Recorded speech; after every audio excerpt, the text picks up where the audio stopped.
We can say that everything started in 1993 when, in this report, new research and analyses carried out on the Giza Plateau were detailed. They were quite special. They did not come from the usual teams that we generally see in reports. Here, in fact, it was the team of the late John Anthony West, an independent and alternative researcher who was extremely famous. The research of West and his teams broadcast in this report were astonishing, to the extent that for the first time, the general public had access to highly important information, namely the dating of the Sphinx. It was the first time that a mainstream media outlet broadcast geological research results showing that the Sphinx, and consequently the pyramids of Giza, likely date back 10,000 years, which is well before the height of the pharaohs in ancient Egypt. But that's not all. The report also talked about galleries and tunnels discovered under the Sphinx and beneath the Giza Plateau. All of this is quite easy to verify when we go to Egypt, but the real interest, I would even say more than that. The advantage of this report, which dates back 27 years, is that this information was shared with the public on a large scale. So, the question that naturally arises is this: are these tunnels and cavities simply remnants of the civil engineering of the civilization that preceded the pharaohs, or do these tunnels hold secrets? Because indeed, you are surely aware that a very well-known legend is circulating. Regarding a hypothetical Hall of Records, I say hypothetical because this legend is presented by some as an established truth and therefore without verification. I prefer to approach it hypothetically. As I was saying, a Hall of Records would be located directly beneath the Sphinx. Stung by the report, Zayawas banned John Anthony West and his teams from setting foot in Egypt until further notice. A bit like what happened to Graham Hancock until 2018 or 2019 following a public debate proposed by Graham Hancock himself to Zayawas, and which turned into a massacre of bad faith and insults towards the Briton before he was blacklisted for years. John Anthony West, on the other hand, was denied entry to Egypt in 1995 when he wanted to continue his research with his teams. Zayawas was probably not the only decision maker, but he was part of what some Egyptologists, who are a bit more open-minded and honest, in other words, the vast majority of them, describe as a kind of mafia around the pyramids, seeking to control the information available about the pyramids. Or, as it was said in the New York Times, to prevent the dissemination of important discoveries for all of humanity. Personally, I doubt there is any genuine withholding of information. I rather think that there is a refusal to admit that, in the end, we don't know much about the pyramids, by whom, when, and how they were built. And alongside that, it's important to understand that media figureheads like Zayawas simply want to maintain their media dominance by relying on what we think we know publicly about the history of ancient Egypt. Very objectively, it's nothing more than careerism, just like we find in absolutely every profession. But that doesn't mean there's nothing more to discover on the Giza Plateau. Given that Egyptology is essentially based on research from the 19th century, if we want to legitimize the hypotheses concerning the underground of Giza, so what could be better than going back to older texts and not theories brought up in the 20th century or even more recently? In 1817, the British diplomat and Egyptologist Henry Salt, accompanied by the Italian Egyptologist Caviglia, discovered an underground tomb to the west of the pyramids as well as a very large complex of tunnels. But they were far from being the first to talk about an underground world beneath the Pyramid of Giza. For thousands of years, the writings of historians, explorers, and great thinkers have described what is now considered either a whim or a delusion. In any case, nothing legitimate or verified. There are legends from ancient Greece that speak of a complex called the Labyrinth, which is said to be located beneath the pyramid of Hawara, about 100 kilometers south of Giza. And that's how Herodotus, in the 5th century before Jesus Christ, describes this labyrinth in the second book of his writings, History. Herodotus tells us this: I saw 12 palaces there, all connected to each other, organized around 12 immense covered halls. It's hard to believe that this is the work of man. He says this masterpiece surpasses the pyramids of Giza, and there would be 3,000 rooms, many of them underground, all surrounding it. I was taken into the rooms on the upper floor and I couldn't see everything because the Egyptians refused to let me see certain parts. On the other hand, I saw the upper chambers clearly, and it's hard to believe they are the work of men. The passages from room to room and from courtyard to courtyard are bewildering. For me, it was an indescribable and endless marvel. At the heart of the labyrinth stands a pyramid where powerful figures and deities are carved into the stone. Other historical figures report the same magnificence of the site, such as the geographer and historian Strabo or Pliny the Elder. In his work Natural History, he tells us this Egyptian labyrinth, to my considerable astonishment, is indescribably beautiful. Its columns are made of Parian marble, while the rest is made of Aswan granite. Its masses seem to defy eternity, and it would be impossible to describe in detail the entire complexity and layout of this place.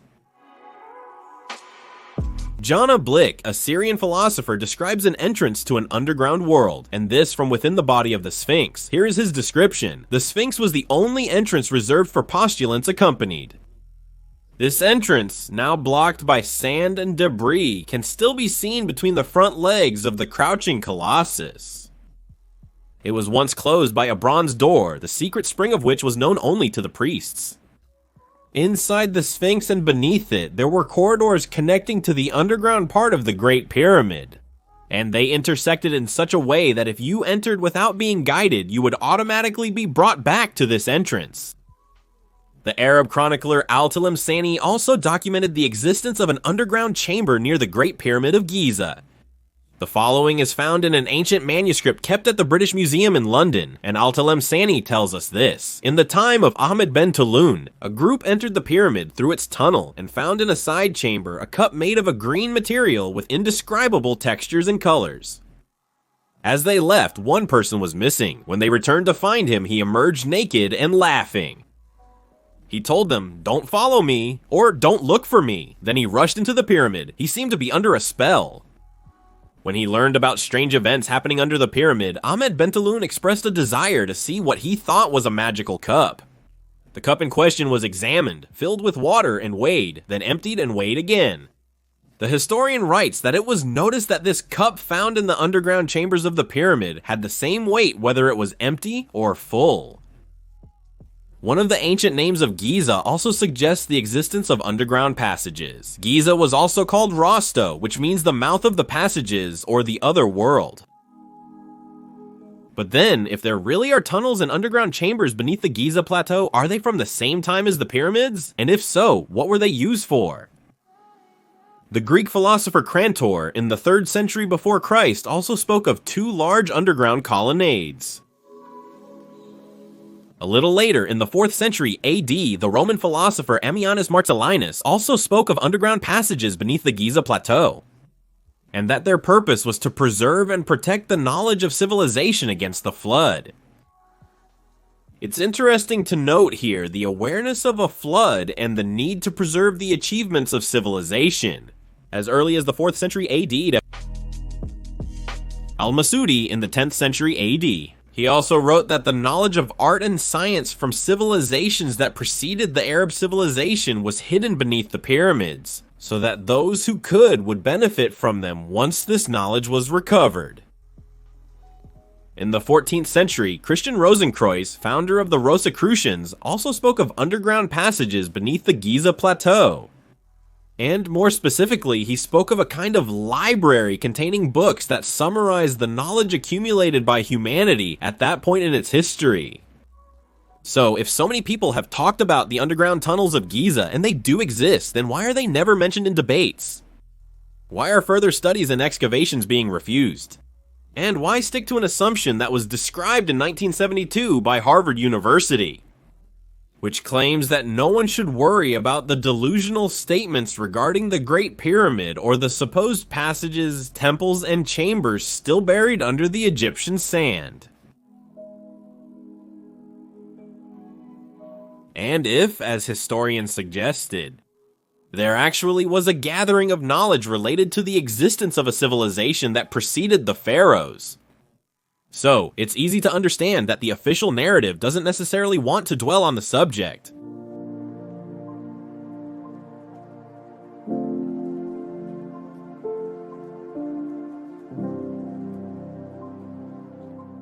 2003. Sergio Gomez Chavez, a researcher from the Mexican Institute of History and Anthropology, is studying the traces of rain erosion at the archaeological site of Teotihuacan. At the foot of the pyramid of Quetzalcoatl, the rain opens a hole 1 meter in diameter.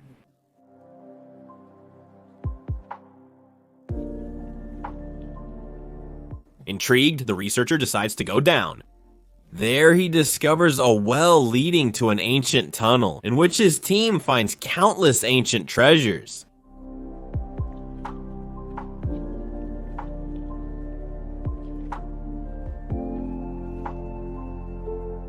At the end of this tunnel, Chavez discovers something incredible: liquid mercury. The presence of this precious and dangerous liquid metal astonished the researchers. During the following years, Chavez works with lasers to reconstruct the network of tunnels beneath the pyramid. Even better, thanks to modern underground scanning techniques.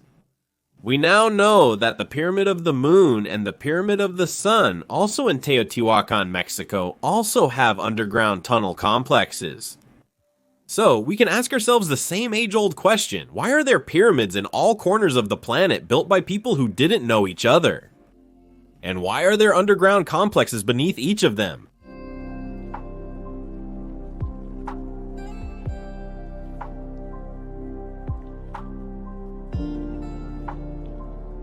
In 1891, Nikola Tesla gave a lecture in New York in front of American engineers. He stands in front of his audience with a light bulb in each of his hands, and each bulb is free, not connected to any system, no wires. To the audience's great astonishment, both bulbs light up. Nikola Tesla explains that electricity is spreading through the air. The reaction that occurs at that moment during Tesla's conference is generated by two pieces of metal that are placed on the stage, but far from the bulbs. Tesla then suggests the possibility that this reaction can be duplicated on a larger scale. And why not, as he tells his audience, on the scale of the entire planet. 10 years later, in 1901, after several years of studies and unsuccessful attempts, Nikola Tesla and his team managed to build the Wardenclyffe Tower. 60 meters high, the tower is rooted in the ground, nearly 50 meters deep, and is topped with a dome of 55 tons of conductive metals. Tesla explains to us that in the system he invented, it is necessary for the machine to be anchored to the planet, otherwise its effects will be limited. This so-called attachment is necessary for the effects of the tower to be planetary. The idea was to capture electricity from the Earth in order to propagate it using telluric current, all while using the ionosphere at 80 kilometers altitude. According to Tesla, at that point, all the receiving antennas on Earth could receive electricity from the ionosphere. That's how Tesla thought he could distribute electricity freely and on a global scale. In 1905, Tesla even filed a patent valid only in the United States, entitled The Art of Transmitting Electrical Energy Using Natural Transmission Channels. Quite surprisingly, it was also in 1905 that his main investor, John Pierpont Morgan, decided to withdraw his funds from Tesla's projects. Whatever divisive debates were sparked by this withdrawal, we should simply keep in mind that John Pierpont Morgan made a significant part of his fortune thanks to the oil industry. That very industry would have been undermined if Tesla's project to freely transmit energy had come to fruition. Nikola Tesla was fascinated by the pyramids. Some even said he was obsessed with these structures, which he studied very closely. It's possible that the pyramids were the inspiration behind the patent filed by Tesla. In fact, the structure required for the implementation of his patented technique was simply called Tesla's Electromagnetic Pyramid.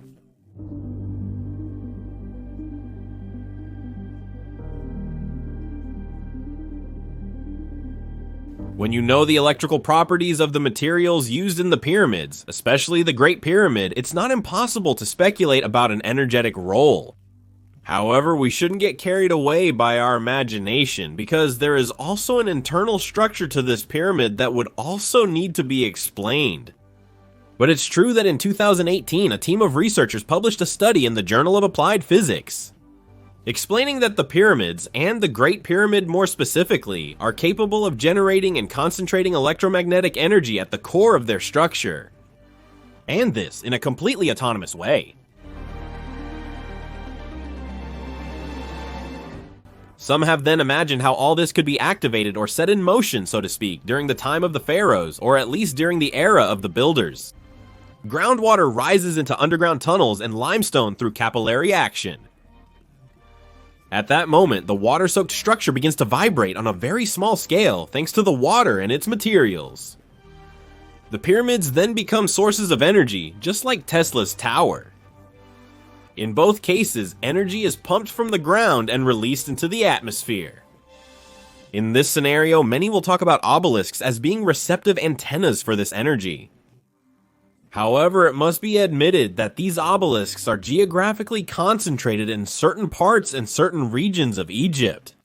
As a result, this is somewhat contradictory to what we would expect, that is, obelisks distributed evenly throughout the entire Egyptian territory.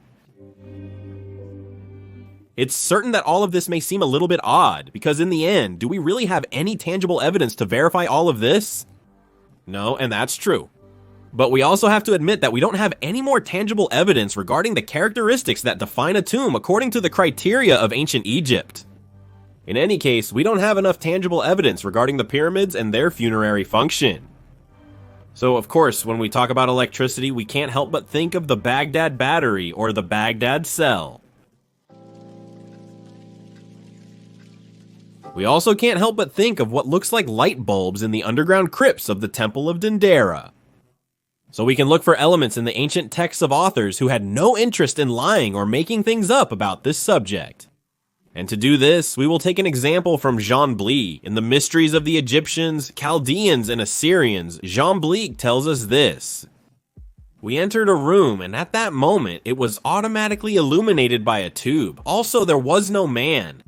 As we got closer to the tube, it shone more and more brightly. But when I touched it, it turned off. We focused our efforts on turning it back on, but it stayed off. So the question remains, if the pyramids are not tombs and their use was related to energy, whatever its form, how could the ancient Egyptians have built these pyramids? Because indeed, it's worth remembering that even if this pyramid was not intended to use, produce, store, or distribute energy, it still has technical features that can easily rival modern knowledge. I'm referring to knowledge, not technology per se. It's likely that Egypt, its pyramids, and the Giza plateau will keep their secrets for all eternity, and that we will keep searching for a long, very long time to uncover them. The mysteries that have cleverly hidden for millennia behind the tall tales from all sides, which divide passionate people like us, but at least have had the merit of getting us started before we refined our approaches, finding a middle ground somewhere between children's stories, school textbooks, and the wild extraterrestrial theories of bored keyboard warriors.